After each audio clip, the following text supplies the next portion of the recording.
पीक विमा असेल कर्जमाफी सरकारने केली नाही आणि आम्हाला मुंबईला जाण्यापासून अडवलं, तर आम्हाला नागपूर मुंबई हा जो समृद्धी महामार्ग आहे तो सुद्धा आम्ही अडवू शकतो.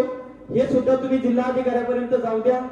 इथलचे आमदार, इथलचे जे पालकमंत्री आहेत, जे औषध पुंडवला इकडे येतात, त्यांचे कपडे सुद्धा आम्ही फाडू शकतो. ही सुद्धा बातमी जिल्हाधिकारी खुबऱ्यापर्यंत जाऊ द्या.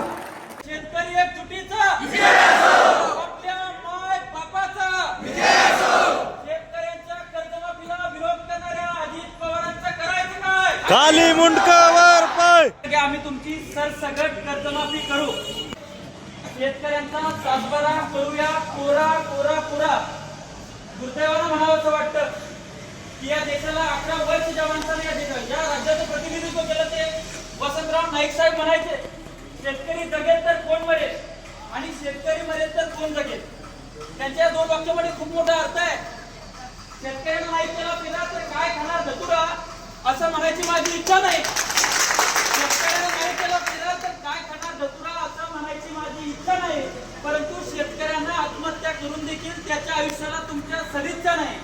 तसं असतं तर अजित पवार तुम्ही आमच्या घामाचं मोल केलं असतं, आम्ही आमचं काळीज तुमच्यासाठी अजून खोल केलं असतं. आईच खाऊच्या घरात तुपाचा शिरा दिसला नसता आणि पेरा पेरणारा मला नसता. खाऊन खाऊन माझ्या बापाचा तुम्ही ठेवलाय फक्त चुरा. आणि म्हणून सांगतो, माझ्या शेतकरी बापानं नाही केला पेरा तर तुम्ही काय खाणार धतुरा, तुम्ही काय खाणार धतुरा. हे सांगण्याची वेळ आज खऱ्या अर्थानं आलेली आहे. तुमचं आर्थिक स्वातंत्र्य लुटल्या जातं हे तुमच्या डोक्यामध्ये घालणं गरजेचं आहे. थोर शेतकरी नेते सांगून गेले सरकारचं धोरण आहे सरकारचं धोरण शेतकऱ्याचं मरण आहे. कसं तुम्हाला सांगतो, जर तुमची बायको शेतकरी असेल, तिच्या नावाने जमीन असेल, तर तिला लाडक्या बहिणीचा लाभ भेटणार नाही, तिला फक्त 500 रुपये भेटतील. आज शेतकऱ्यांना पीक विमा मिळत नाही. तुमच्यापैकी अनेकांना असं झालं असेल की शेजाऱ्याला 2200 रुपये आला, त्याच्या पलीकडच्याला 35,000 रुपये आला आणि तुम्हाला 500 रुपये आला, इकडच्या शेजाऱ्याला आलाच नाही. झालं का नाही? बोला. आपलं पाकिस्तान भारतीय युद्ध झालंय जसं की पाकिस्तान केंद्र मंत्री तुमचा चेहरा अशी बसली तुम्ही. अरे बोलणाऱ्याची माती विकते, आपण बोललं पाहिजे. शेतकरी एक चुकीचा जय असो. 4-5 लोक म्हणून राहिले, बाकीचे जाऊन कोण आणले का? अरे आज शंकाच होणार आहे, अशा थोडी होणार आहे.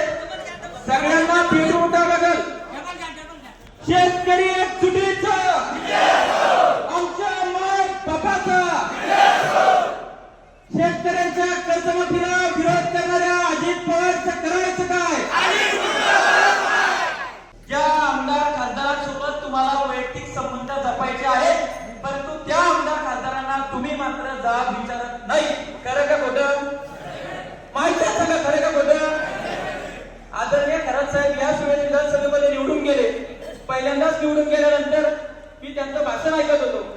ते म्हणत होते मला बोलू द्या, माझ्या इथे नुकसान भरपाई झाली आहे, अतिवृष्टी झाली आहे, माझा शेतकरी मरतो आहे, सोयाबीनला भाव नाही, कापसाला भाव नाही आणि त्याच्यामुळं आमच्या आयुष्यालाच भाव नाही. भाऊंचा आभार आहे. आणि या ठिकाणी अनेकांनी यायला हवं होतं, परंतु ते आले नाही. ज्यांना हजारोच्या संख्येनं मतदान पडलं त्यांनी इथं येणं गरजेचं होतं.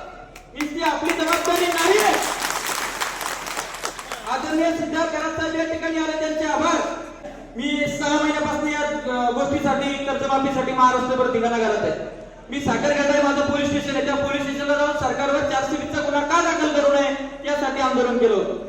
त्या ठिकाणी नंतर आम्ही शेतकरी संघटनेची वर्षाला मिटिंग घेतली. 1.5 वर्ष शेतकरी आले होते. मी म्हणलं कल करी सो आज करी सो अभी चला म्हणलं अंड्रा पोलीस स्टेशनला.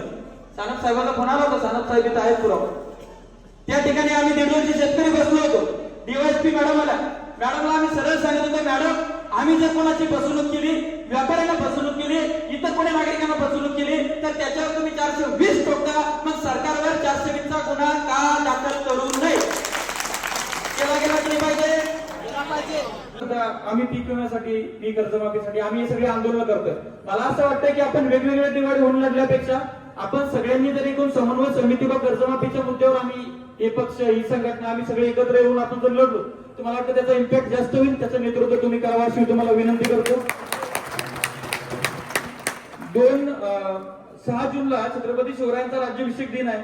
त्या दिवशी आम्ही म्हणजे बारामतीला उपमुख्यमंत्र्याचं घर आहे, अजित पवारचं, ते सगळ्यात जास्त कर्जमाफीला विरोध करतायत.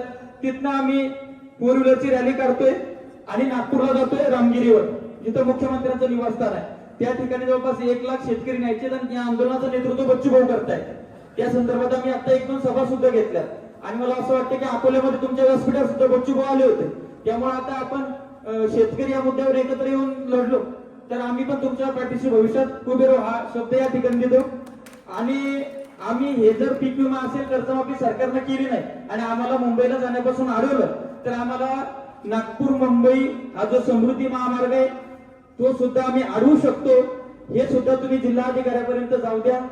इथलचे आमदार, इथलचे जे पालकमंत्री आहेत जे औषध पुंडवला इकडे येतात त्यांचे कपडे सुद्धा आम्ही फाडू शकतो.